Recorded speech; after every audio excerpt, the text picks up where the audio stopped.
Doctora Chor, ¿cómo estás, Camila? Buenas tardes, ¿cómo están? ¿Todo bien? Igualmente. Un placer charlar contigo. Mañana es el Día Mundial de la Diabetes, así que venimos un poquito a conocer sobre esta enfermedad o a recordar algunos conceptos, ¿no? Que es muy importante. Muy importante. Sí, mañana 14 de noviembre es el Día Mundial de la Diabetes y se celebra en conmemoración de uno de los descubridores de la insulina, que es la hormona en cuestión en esta enfermedad. Así que bueno, fue determinado por la Federación Internacional de Diabetes y la Organización Mundial de la Salud para tener un día justamente de concientización, visibilización, información, educación justamente sobre esta enfermedad para poder prevenirla, tratarla de manera adecuada, hacer diagnósticos tempranos y saber cómo acompañar a los pacientes que cursan esta enfermedad. Es muy importante esto que decís porque hay muchos que padecen diabetes y no lo saben. 4 de cada 10 pacientes que tienen diabetes no saben que tienen diabetes. 4 de cada 10 en nuestro país. La diabetes en realidad es una enfermedad, es una de las principales causas de muerte y de discapacidad en el mundo, genera millones y millones de complicaciones, de muertes, como te digo, y de personas que quedan con incapacidad. Camila, ¿y no hay síntomas porque la mitad prácticamente no sabe que padece la enfermedad? Sí. Bueno, nuestro país no está exento de estos números que son bastante alarmantes. En Argentina, 1 de cada 10 mayores de 18 años tiene diabetes, ¿sí? Síntomas hay, pero bueno, tenemos que hacer una diferenciación entre los dos tipos principales. Hay varios tipos de diabetes, pero los dos principales son la diabetes tipo 1 y la diabetes tipo 2. Hacemos esta diferenciación por la diferencia que en su fisiopatología la diabetes tipo 1, si bien no está determinada con exactitud la causa todavía, se sabe que hay una alteración genética en el paciente que determina que el propio cuerpo actúa contra las células del páncreas. El páncreas es un órgano que segrega la insulina, que es la hormona que controla el azúcar en nuestra sangre. Entonces destruye esas células y el paciente se queda instantáneamente sin insulina. Entonces depende de un sustituto para sobrevivir, ¿no es cierto? Esa es la diabetes tipo 1. Que nosotros, por suerte es la menos frecuente. Es la menos frecuente, alrededor del 10% de los casos de diabetes. Poco frecuente, lamentablemente no la podemos prevenir, no podemos hacer nada con respecto a su aparición, pero sí podemos hacer un buen abordaje y tratamiento. No se puede hacer nada, doctora. ¿Las personas con diabetes tipo 1 nacen con la enfermedad o la pueden contraer a lo largo de su vida? En eso hay bastante todavía estudios, porque se cree que en algún punto de la vida hay una alteración genética, pero no se sabe por qué existe esa alteración genética.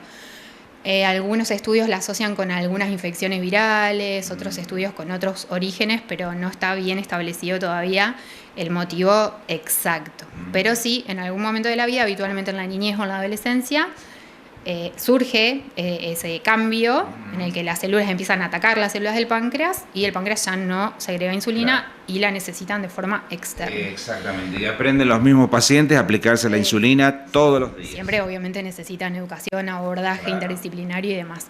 Pero bueno, me gustaría centrarme más en la diabetes tipo 2, que es más del 90% de los casos, la más común, la que vemos todos los días en el consultorio, constantemente, motivo de consulta muy frecuente. Y paradójicamente, si bien es la más frecuente, es la que se puede prevenir. Entonces hay cosas que no estamos haciendo de la mejor manera, ¿sí? La diabetes tipo 2 es una enfermedad crónica y multifactorial. O sea, depende de muchos factores y la mayoría de esos factores relacionados con nuestro estilo de vida. Los factores de riesgo para desarrollar la diabetes tipo 2 son el sobrepeso, la obesidad, la falta de actividad física, la mala alimentación, el tabaquismo, por ejemplo, el mal descanso, un montón de factores relacionados con nuestro estilo de vida que se pueden modificar.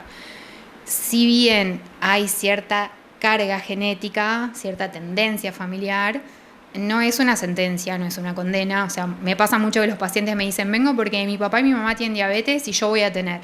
No es así para nada. El paciente obviamente tiene más riesgo porque tiene antecedentes familiares de diabetes tipo 2, de hecho es un factor de riesgo para la enfermedad, pero no significa que el paciente va a desarrollar diabetes. O sea, si ese paciente en un contexto adecuado de hábitos saludables, de un estilo de vida saludable, tranquilamente puede no tener diabetes tipo 2. ¿Aparece en la edad adulta entonces? Aparece en la edad adulta. Hasta hace algunos años atrás nosotros el parámetro que teníamos era paciente mayor de 50 años, pero eso ya lamentablemente no es así, cada vez lo vemos, sí. Cada vez lo vemos en pacientes más jóvenes. ¿Niños pueden tener diabetes tipo 2 también? Es más raro, pero al haber aumentado tanto los casos de sobrepeso y obesidad infantil, sí las edades se acercan más a la adolescencia o adultez joven cuando ya empiezan a aparecer valores inadecuados de azúcar en sangre. Entonces está confirmado, doctora, que con una vida saludable y buen ejercicio físico se evita la aparición de la diabetes. De la diabetes tipo 2. Es más, se puede prevenir la aparición. Es una pata fundamental en el tratamiento. Cuando el paciente ya tiene diagnóstico de diabetes tipo 2, los cambios en el estilo de vida son fundamentales porque son parte del tratamiento, como te digo, o sea, mejorar la nutrición. A nosotros no nos sirve de nada darle un montón de medicación al paciente y que el paciente continúe con sus hábitos porque obviamente la medicación cada vez va a funcionar menos y vamos a terminar cayendo en la insulina, que es lo que no queremos habitualmente. Entonces, si el paciente no cambia sus hábitos, a pesar de tener un buen tratamiento farmacológico, no vamos a lograr un buen fin, digamos. Falla el páncreas también, entonces, en la diabetes tipo 2. En la diabetes tipo 2. ¿No genera la suficiente insulina o cómo es? No siempre falla el páncreas. Muchas veces hay una secreción adecuada de insulina, de cantidad de insulina, pero esa insulina no funciona correctamente a nivel celular, que es lo que llamamos resistencia a la insulina, porque justamente las células no pueden, no son sensibles a esa insulina por todos estos factores de riesgo. Se ha explicado muy sencillamente, ¿no? Hay insulina, pero no funciona correctamente. Hay una resistencia a la insulina. Así que la vida saludable y el ejercicio físico es la prevención y es el tratamiento, las dos cosas. Más me gustaría que fuera la prevención, lógicamente, pero en el peor de los casos, que no llegamos a tiempo, que eso es muy importante también, hacerse los controles de glucemia tenemos en sangre, no podemos hacer un diagnóstico adecuado. Es un pinchacito solamente, con eso se puede diagnosticar. Es un pinchacito solamente con el cual nosotros evaluamos en qué valor, en qué rango está la glucemia. ¿Cuáles son los valores normales? Los valores normales hoy, que también cambiaron un poco, ¿sí? La glucemia normal es hasta 100. Hasta hace un tiempo era hasta 110, hoy es hasta 100 miligramos por decilitro. Entre 100 y 125 estamos en un rango al cual nos referimos como prediabetes. ¿Sí? Es un rango donde las glucemias están alteradas, pero no llegan al límite para hacer un diagnóstico de diabetes, que es 126 en adelante. Entonces, en ese margen que nosotros tenemos entre 100 y 125, que hablamos de prediabetes, es donde nosotros podemos actuar, educar al paciente, hablarle sobre los cambios del estilo de vida, ayudarlos para que los puedan incorporar y desarrollar, y esa glucemia puede volver a la normalidad, o sea, puede revertirse. O sea, el rango de prediabetes es como un área gris en el cual nosotros tenemos para trabajar y para lograr que esa glucemia vuelva a normalizarse y no que termine en un diagnóstico de diabetes. Por eso es tan importante que el paciente se controle a tiempo, porque cuanto antes hacemos un diagnóstico, antes llegamos para tratar, para abordar de buena manera. O sea, el abordaje siempre es interdisciplinario, obviamente no es solo médico, ¿sí? Y prevenimos las consecuencias que son bastante catastróficas, digamos. Sí. Camila, ¿hay pacientes que vienen exclusivamente para conocer si tienen diabetes? Porque yo lo que veo mucho es que uno se somete al test de diabetes cuando viene por alguna otra patología y de paso el médico te recomienda hacer un test de diabetes, ¿no? Nosotros habitualmente cuando hacemos controles de rutina incluimos la glucemia, obviamente. Y bueno, muchas veces nos pasa que los pacientes vienen con ese miedo que te decía de mi papá, mi mamá tiene diabetes o mis abuelos tenían diabetes, yo pienso que voy a tener y me quiero hacer un control. Pero hoy las guías de detección y de tratamiento lo que nos indican es hacer controles en todos los pacientes a partir de los 35 años. ¿Una vez al año? Una vez al año. Y antes de los 35 años, si hay algún factor de riesgo de los que te mencioné, o sea, si el paciente tiene sobrepeso, tiene obesidad, si es sedentario, si no hace ninguna actividad física, si fuma, si tiene familiares de primer grado con diabetes, en esos pacientes antes de los 35 años ya chequeamos la glucemia. Síntomas, Camila, ¿qué nos puede hacer sospechar la presencia de diabetes? Algunos dicen mucha sed, heridas que no cicatrizan. Correcto. Bueno, contame un poco Sí, más. es correcto. Pero ¿qué pasa? Así como te hice la diferenciación de la fisiopatología de la diabetes tipo 1 y tipo 2, en la diabetes tipo 1, sí, como de un momento para otro el paciente queda sin insulina, los síntomas son bastante claros y bastante agudos. Sí. La diabetes tipo 2 son más solapados, más progresivos y pueden pasar desapercibidos o confundirse con otro tipo de patologías, pero sí, mucha sed excesiva, ¿sí? ganas de orinar frecuentemente, mucho más que lo normal. Pero hay pacientes que tienen mucho apetito, comen mucho, pero adelgazan mucho. Eso pasa bastante en la diabetes tipo 1.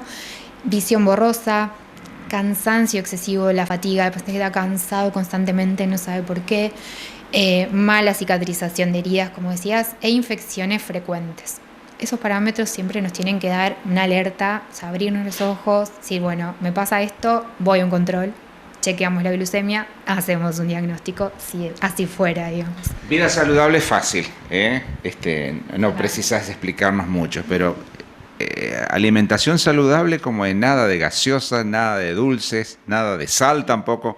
¿Cómo es una alimentación saludable? Bueno, nada no es algo que me gusta decir, no me gusta prohibiciones, obviamente no me gusta prohibir nada, pero no hay ningún alimento que por sí sea malo o pésimo, claro.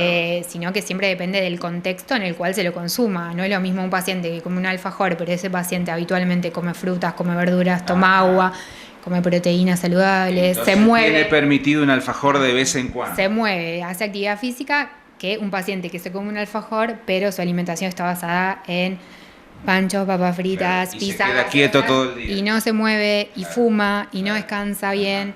Entonces, siempre contextualizar los patrones alimentarios. Y bueno, cuando hablamos de una alimentación saludable, hablamos de una alimentación variada, nutritiva, con mucha cantidad de frutas, de verduras, de granos integrales, de legumbres, proteínas de buena calidad, grasas de buena calidad.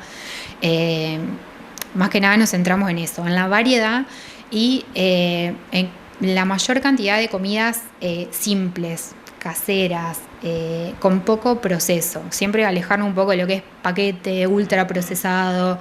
Todo eso tiene alto contenido de grasas saturadas, de azúcares, de sal. Entonces por ahí los comemos, más que nada los niños, que es donde tenemos que actuar mucho, a diario, constantemente, y son alimentos que la realidad a largo plazo nos generan un montón de patologías y entre ellas la diabetes tipo 2. ¿Sí? Por ahí nos cuesta un poco hacer la asociación entre que comemos mal o no nos movemos y tenemos una enfermedad, porque pasa mucho tiempo entre una cosa y otra.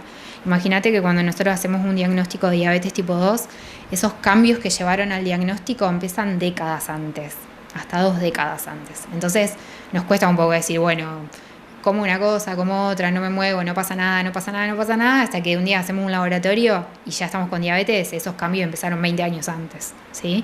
Entonces por eso es tan importante tener esa rutina, ese día a día. No importa si un día me quiero tomar una gaseosa, un día me quiero comer un alfajor, un día me quiero comer un helado, no voy a tener diabetes por tomar un helado, no es algo tan lineal, ¿sí? Sino que depende mucho del contexto general, del patrón alimentario, de los hábitos generales que uno tenga.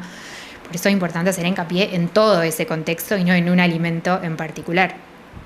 Sin ánimo de asustar, pero puede ser una consecuencia también, han bajado las amputaciones de pierna, por ejemplo, porque hemos visto durante algunos años muchas personas que desgraciadamente terminaban con algún miembro amputado, justamente por no diagnosticar a tiempo y por no realizar los cuidados correspondientes. Sí, lo que mejoraron son los tratamientos, en realidad, las drogas, el tema de la llegada un poco antes, pero como te digo, también esta enfermedad se está presentando cada vez a edades menores, por eso tenemos la obligación y la responsabilidad de actuar a tiempo. Y no solo desde el diagnóstico, sino también desde la prevención, como te decía, de educar en el consultorio con respecto a la importancia de todo esto que hablamos, de la alimentación, de la actividad física, de evitar el tabaco, todas estas cuestiones. Es lo que hemos hecho en estos minutos. Camila, gracias, un placer. No, ¿Qué días atendés aquí en Ramírez? Los miércoles, acá en el Centro de Salud de la Siesta. Bueno, aprovecho también para decir que acá en el Centro de Salud tenemos un equipo espectacular de abordaje para los pacientes con diabetes, porque no solo tenemos la asistencia médica, sino también contamos con nutricionista, con psicóloga, con asistente social, la enfermera, las chicas de administración. La verdad que para lo que es la atención primaria de salud tenemos un gran equipo de trabajo que puede abordar a estos pacientes tranquilamente. Mira, y me está obligando a hacerte una última consulta. El estrés, las preocupaciones, ¿pueden elevar la diabetes también o pueden generar algún pico de diabetes? Porque he escuchado mucho eso también. Es cierto, ¿no? Sí, no se tiene tan en cuenta, digamos, en el común de la gente, pero la realidad es que el estrés, sobre todo el estrés crónico, es un gran elevador de la glucemia y otro de los grandes factores de riesgo para la diabetes tipo 2, porque el estrés genera una alteración hormonal, y si es crónico, una alteración hormonal crónica que puede desencadenar también a largo plazo la fisiopatología de la diabetes tipo 2, sí, sumado obviamente a otros factores, pero sí es muy importante. Muy buena tu pregunta. Gracias, doctora. Gracias a ustedes. Muy bien.